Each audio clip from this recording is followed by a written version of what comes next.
చేయబోయే రెసిపీ టమాటా మీరా ఇలాగా కొంచెం కొంచెం కాడతో కోసుకోవాలి, మొదలు ఉంచేసుకోవాలి, చిల్లిపాయ వేసుకోవాలి, వేయాలి, కొంచెం చింతపండు వేసేసుకోవాలి, కొత్తిమీర వేసేసుకుందాం, కూడా వేసేసుకుందాం, ఇవన్నీ కలిపేసి వేయాలి. కొంచెం ఉప్పు కూడా వేసేసుకుందాం. వేగిపోయింది. ఇప్పుడు ఇది మన రోట్లో కుమ్ముకుందాం. మిక్సీలో ఎత్తే మెత్తగా అయిపోద్ది, కచ్చాబచ్చాగా ఉండాలి.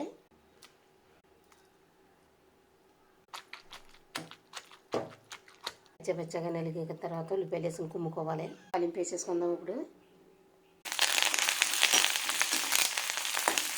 పసుపు కూడా వేసుకుందాం. మీరు కూడా ట్రై చేయండి. ఈ వీడియో కనుక మీకు నచ్చినట్లయితే లైక్ చేయండి, షేర్ చేయండి, కామెంట్ చేయండి, సబ్స్క్రైబ్ చేయండి. అలాగే ఏ వీడియో కావాలనేది కామెంట్లో పెట్టండి. ఎవరో కామెంట్ పెట్టట్లేదు.